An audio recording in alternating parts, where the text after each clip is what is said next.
Today on Inquirer, President Bongbong Marcos approves proposed 5.7 trillion peso national budget for 2024. Deep-sea submersible carrying 5 people to see Titanic's wreckage found in pieces from a catastrophic implosion that left no survivors. Senator Loren Legarda brushes off possibility of a shakeup in the Senate leadership. Why would you fix something that's not broken?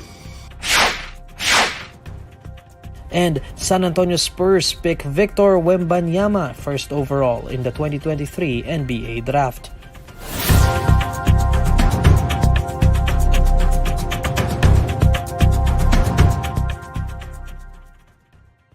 Good evening. The Department of Budget and Management says President Bongbong Marcos has approved the proposed 5.7 trillion peso national budget for 2024. Jean Mangaluz has the report. President Bongbong Marcos has approved the proposed 5.7 trillion peso National Expenditure Program for 2024, according to the Department of Budget and Management. The 2024 NEP is 9.5% higher than this year's 5.2 trillion peso budget. It's also 21.8% of the country's gross domestic product. DBM Chief Amenna Pangandaman said that the NEP for 2024 was created with the Philippine Development Plan and the 8-point socio-economic agenda in mind. It aimed to address the scarring effects of the pandemic as well as the impact of inflation. Investments in infrastructure projects, human capital development, and sustainable agriculture and food security are among those prioritized in the 2024 NEP. According to Pangandaman, the NEP was a product of several factors, including each agency's budget utilization rates as well as the alignment of their programs, activities, and projects. She said that the NEP will be submitted to Congress a few weeks after the President's State of the Nation address on July 24. The NEP serves as the government's spending plan for each year and is deliberated in both chambers of Congress.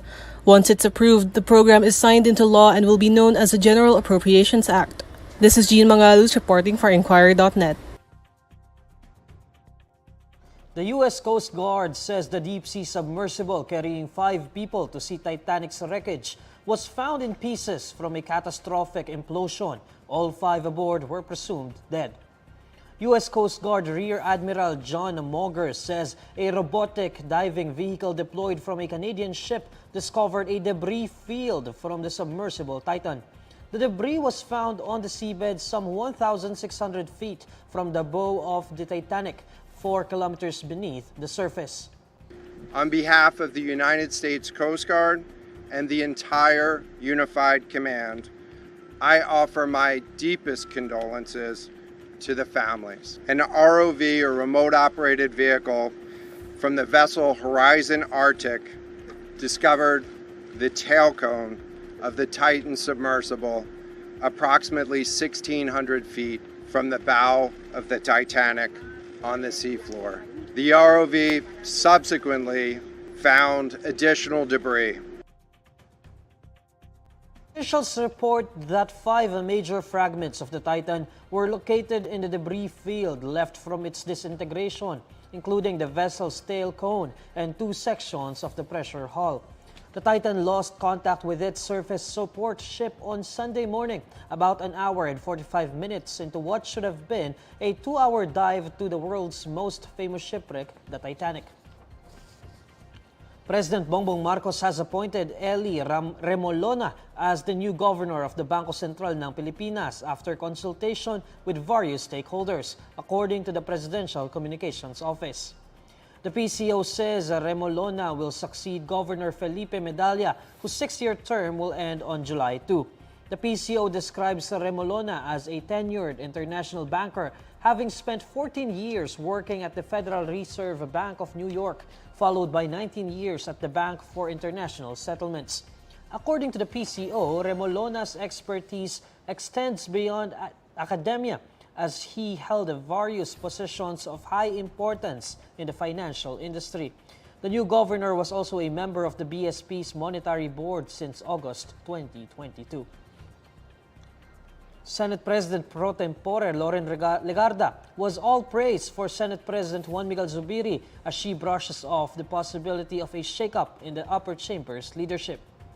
Asked about the possible change in Senate leadership, Legarda was firm that there would be no change, expressing full support for Zubiri. She praised Zubiri, saying he deserved to be called trabajador ng Senado. Legarda also appreciated Zubiri's good working relations with both the Senate majority and minority blocs. Since he assumed the office of Senate President, rumors have been swirling of attempts to oust Zubiri. But Legarda remarked that we shouldn't fix something that isn't broken. Why would you fix something that's not broken? You should see how he works. Talagang, meron pa kaming Viber thread, small group. Ang sipag-sipag, madaling lapitan ng lahat, ng mga senators. And I sabi ko, I don't know how you can take all the stress. I've not seen him na hindi nakangiti.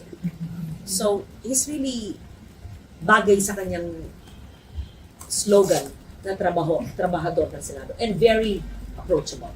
Amiable, approachable, hardworking, and consensual. The Philippine Institute of Volcanology and Seismology sees no signs of lowering Mayon Volcano's Alert Level 3 status. In a television interview, Phivolcs Director Teresito Bacolcol says Mayon's alert level status can't be lowered yet as the volcano's diffusive eruption is still occurring. Bacolcol notes that Mayon's current diffusive eruption may continue for at least 3 months. Phivolcs recorded 339 rockfall events and 706 metric tons of sulfur dioxide emissions from 5 a.m. of June 22 to 5 a.m. of June 23. According to Bacolcol, although these events remain at the low-level parameters, these indicate that Mayon's diffusive eruption will take months before calming down. The Phivolcs official reiterates that any human activity is prohibited inside Mayon Volcano's 6-kilometer permanent danger zone. The Philippine Coast Guard continues search operations to find and rescue 7 crew of a fishing boat that sank off the waters of Baganga town in Davao Oriental on Thursday. In an incident report Friday morning, the PCG says 2 out of the 23 on board the fishing vessel Genesis 2 have died. According to the boat captain Alan Donaire, a sudden change in sea condition around midnight caused their vessel to sink at around 1 a.m. on June 22. Fishing boats near the area that responded to the distress call rescued at least 14 crew members. According to the PCG, the company which owned the ill-fated boat had deployed vessels to assist in the search and rescue. The PCG adds it had also deployed patrol vessels BRP to Bataha to respond to the maritime incident. Victor Wembanyama is the #1 pick in the NBA Draft 2023. He is headed to San Antonio with enormous expectations to become basketball's newest sensation.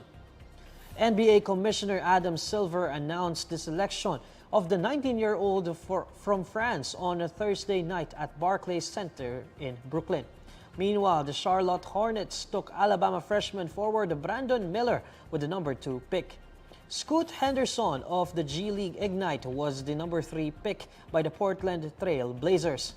In other news, Chris Paul's pursuit of an NBA championship is taking him to the Golden State Warriors, with the trade sending Jordan Poole to the Washington Wizards. The Wizards agreed to acquire Chris Paul from Phoenix last week in the deal that sent Bradley Beal from Washington to the Suns. Alamin naman natin ang mainit na balita sa mundo ng showbiz kasama si Pauline Del Rosario ng Bandera. Pauline? Hello Neil at sa mga kabandera natin all over the universe. Heto ang latest chika.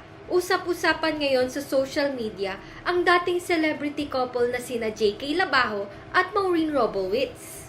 Paano ba naman kasi nag-react agad si JK sa pa-soft launching ni Maureen sa taong nagpapasaya sa kanya ngayon? Sa Facebook, tila tinawanan lang ito ni JK at sabay sabing ganun pala ang feeling. Ayon pa sa singer, sumakto pa ito sa kanyang bagong kanta na may title na May Halaga Pa Ba Ako Sa'yo? Samantala, todo hula naman ng netizens kung sino ang bagong nagpapatibok sa puso ni Maureen. May mga nagsasabi na si Brandon Melo ang kasama ng beauty queen sa Instagram post. Si Brandon ang leading man ni Maureen sa pelikulang Take Me to Banawe. Ayon naman sa iba, baka ang nasa picture ay ang modelo na si Noah Steinbuch na may lahing Pinoy at nakabase sa Los Angeles, California. So mga kabandera, sino ang hula nyo? Yan ang latest bandera chika natin for today. Thank you, Neil. Maraming salamat, Pauline. And these are the stories you need to know today. I'm Neil Mercado. Follow INQUIRER.net on Facebook, Twitter, YouTube, TikTok, Instagram, and Reddit. For more stories, visit INQUIRER.net. Good evening.